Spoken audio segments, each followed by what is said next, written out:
Всем привет! Меня зовут Ольга, кто еще не знает. Горы Декор, декоративные штукатурки мы демонстрируем и способы их нанесения. У нас на каналах уже больше 300 видео, и все реже и реже выходят новые ролики. Фантазии, что ли, у нас поисчерпалась. Но все равно давайте нанесем сегодня венецианскую штукатурку, способ нанесения, который доступен каждому, даже не имеющему, в принципе, опыта. Первый слой у нас будет использован праймер-грунт. Праймер-грунт наносим белым цветом с помощью валика.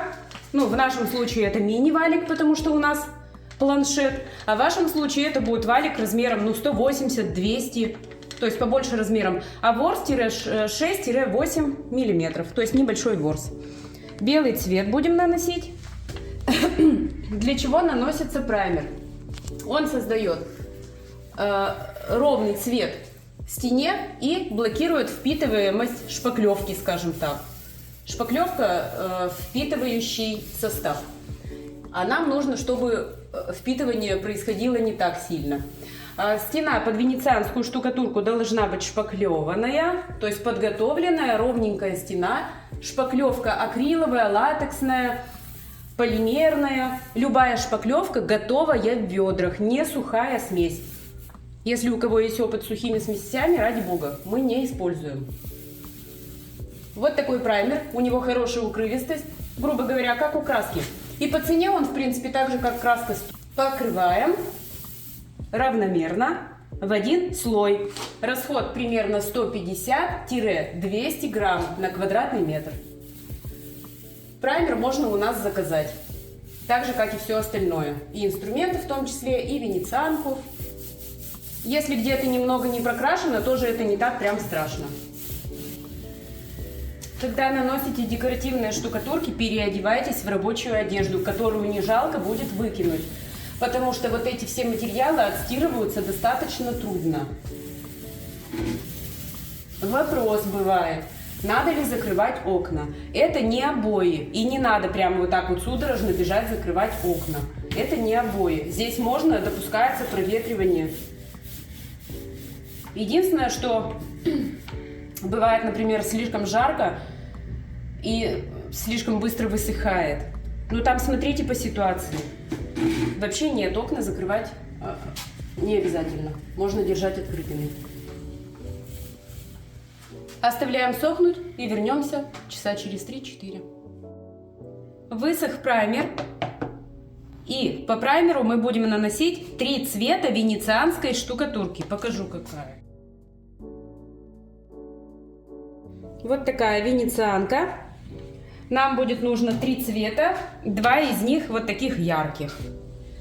И наносить можно с помощью губки морской, либо с помощью обычной губки, либо даже с помощью кельмы. Ну давайте мы сегодня вот морской губкой. Вот так вот. Вот так. И переносим это на стену.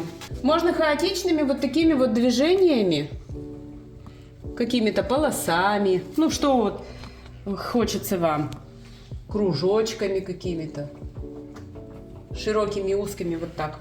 Расход у венецианки здесь небольшой. Я думаю, что грамм 300-500 на квадратный метр будет общий расход. Но может быть и выше. Все зависит от того, насколько густо вы будете наносить, насколько много. Могу показать еще, как это делается кельмой.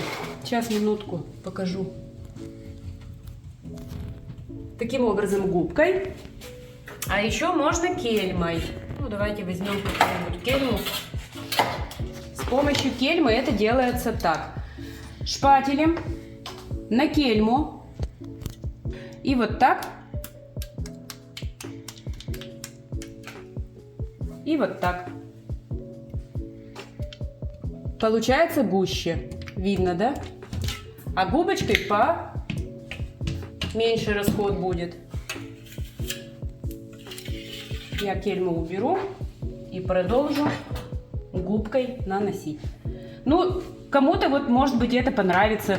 Между прочим, это идеально будет и в ванную комнату под двухкомпонентный лак, Это и в кухню, потому что поверхность гладкая, не пористая.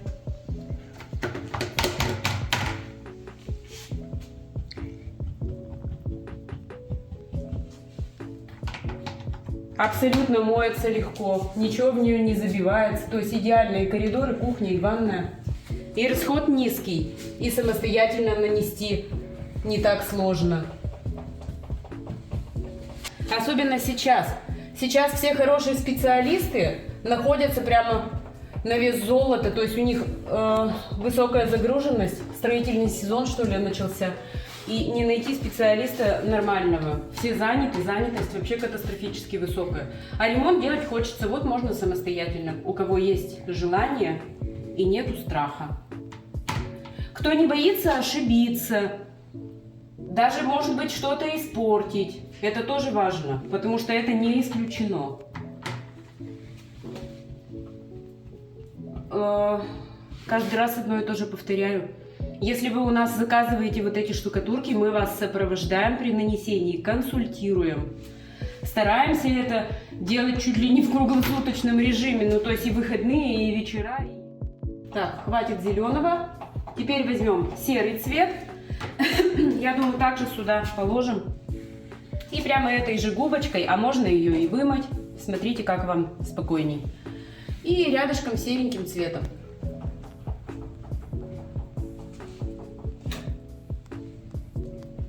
Первоначально может показаться бред какой-то, но в целом должно получиться неплохо. Посмотрим, что получится. И вот так вот в пустые места тампуем. То есть у нас белый тоже должен оставаться. Мы не должны всю плоскость замазать.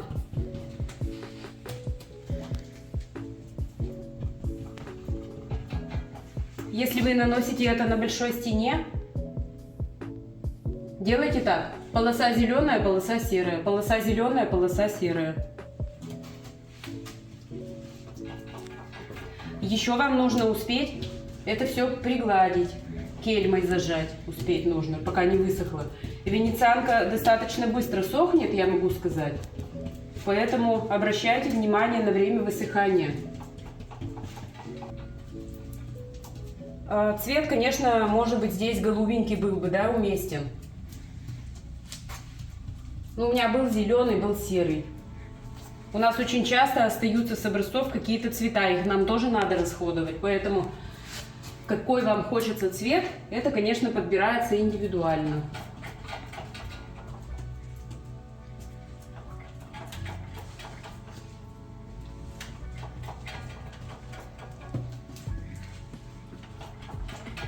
И теперь нам нужно это пригладить, чтобы не торчало.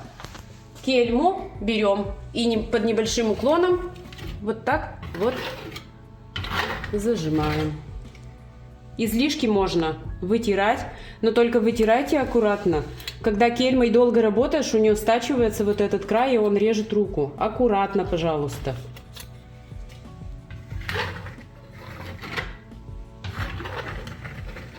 Здесь без фанатизма, полировать не нужно. Нам нужно только зажать верхушки и оставить это подсыхать.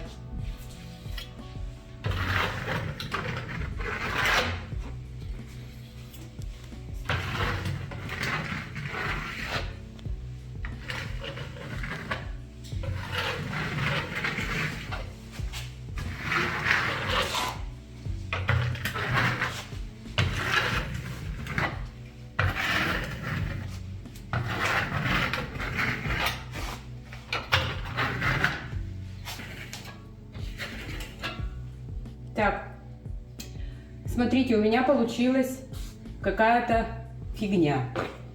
И вот эту какую-то фигню нужно исправить. Отходим издалека, смотрим. То есть должно худо или бедно как-то логично смотреться. Здесь прямо видно, что у меня как-то некрасиво. И надо это либо продлить, либо добавить зеленого. Ну, то есть как-то надо это выровнять, чтобы не было вот таких вот пятен. Я ее вытяну туда подальше.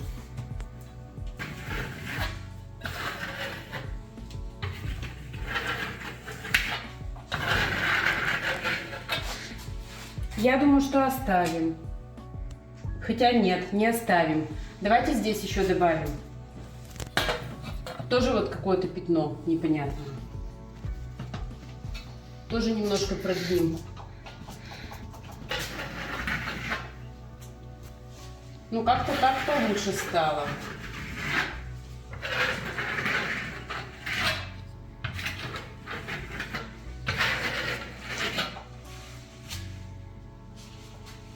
Оставляем подсохнуть и вернемся примерно через часик. Подсохла. Но она у нас, честно говоря, не полностью высохла, но наносить уже можно. В вашем случае можно дождаться полного высыхания, а можно так же, как мы. Ну, немножко, видите, не досохло. Но ничего не тянется. Все, вот, трогать можно, ничего не царапается. Белая венецианка тонким слоем наздир наносится поверх вот этого вот безобразия. И мы будем пытаться, может быть, вдруг у нас получится красиво. Наносим тонко-тонко. Вот так. Смотрите аккуратно углы, чтобы все было заполнено, чтобы не было пустот. Наносим как шпаклевку, но максимально тонко. Я бы даже сказала, снимая излишки. Вот ребром прямо. Ребром кельмы прям снимаем излишки. И также по диагонали. То есть, вот делали так рисунок, штамповку наносили. И точно так же по диагонали наносим последний слой венецианки тоненько.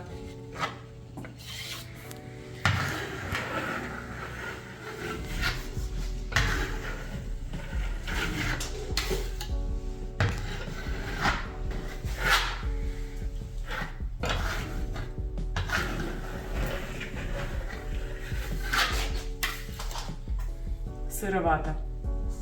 Видно сыро. Вот здесь вот было конкретно сыро, и вот в этом месте у нас такой получился развод. Но мы его уже оставим, чтобы и вы тоже видели, что если не досохло, прям конкретно не досохло, то получится вот так. Лучше ждать высыхания полного.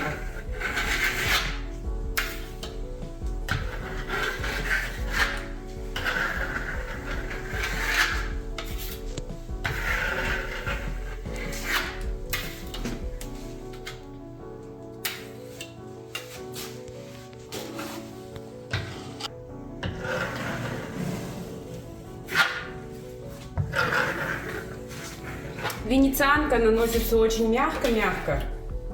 Единственное, что застывает она быстрее. Тут уж ничего не сделаешь. А так ей очень приятно работать, комфортно.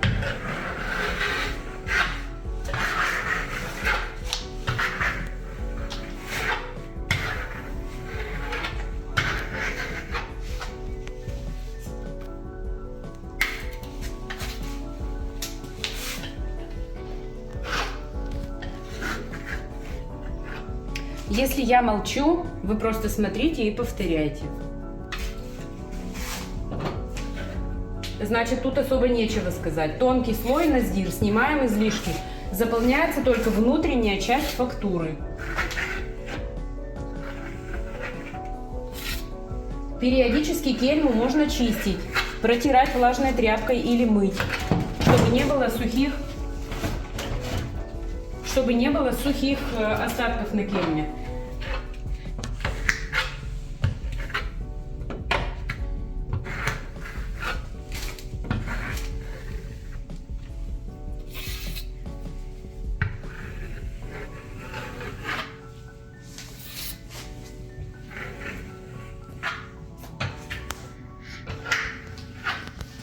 Оставим еще подсохнуть и снова к ней вернемся, немножко приполируем. Прошло несколько дней.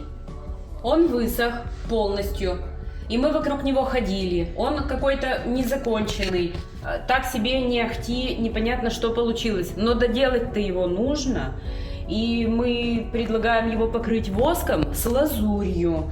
Перемешаем, то есть возьмем чистую баночку, возьмем воск-базу, ну скажем так, 3 шпателя воска и 1 шпатель лазури. Ну то есть примерно 30% лазури положим.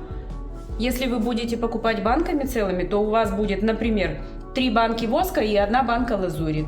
Или, например, чуть ярче хотите, чтобы переливалось перламутром, то 2 банки воска, 1 банка лазури. То есть примерно такие пропорции. Четких пропорций нет. Мы кладем 3 шпателя и в эту же банку положим лазурь-серебро. Ну, так как у нас здесь зеленые и серые цвета, то, соответственно, серебро. Были бы желтые, бежевые, красные, было бы белое золото. Но мы положим сейчас серебро. Лазурь нужно перемешивать хорошенько, потому что оседает на дне перламутр.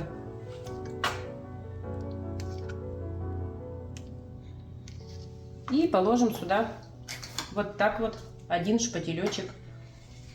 Ну, давайте 1,5. 1,5 пусть будет. И такой становится густой состав перламутровый.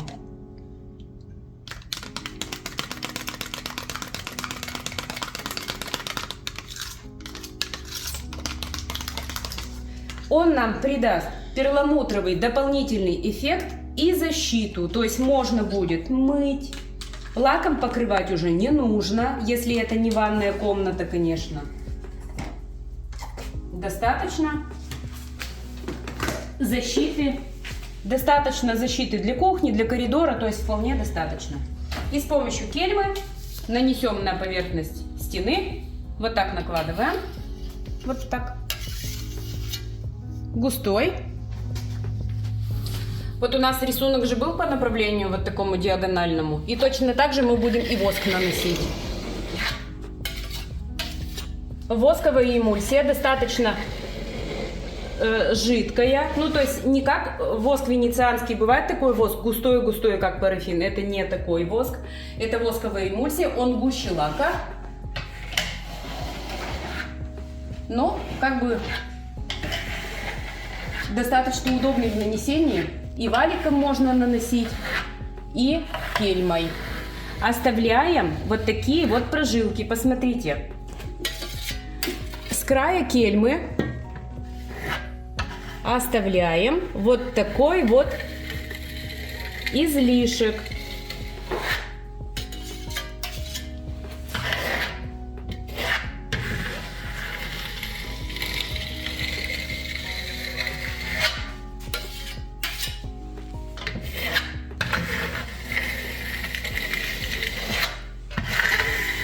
Можно, чтобы они были пересекающиеся, вот эти вот излишки, как их назвать-то грамотно.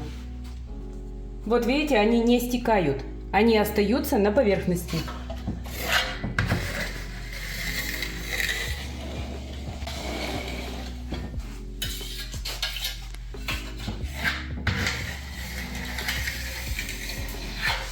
Рукой можно, ну, конечно, можно прямо водить, а можно такими извилистыми линиями, вот как я.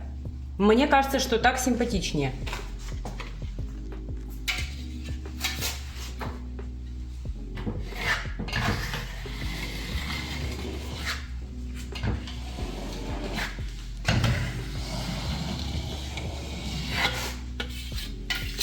Посмотрите, обратите внимание, здесь цвет и здесь бледный, тут бледный, а тут ярче. То есть воск, он еще выявляет цвета, делает цвета ярче.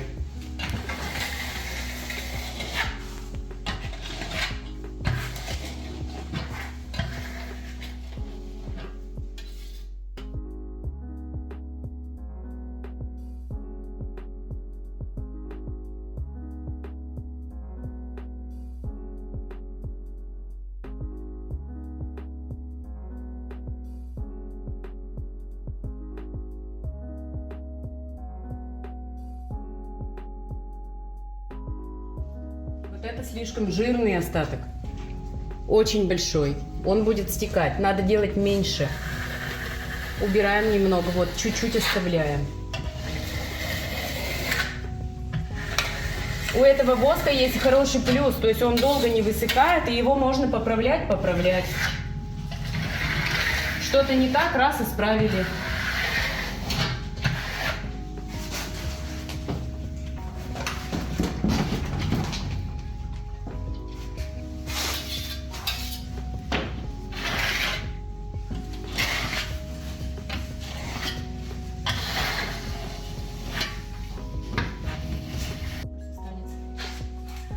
Оставляем подсыхать. Примерно через час, через полтора это все высохнет, впитается, и мы покажем вам итоговый результат. Вот так выглядит итоговый результат. Прошли сутки. Все высохло.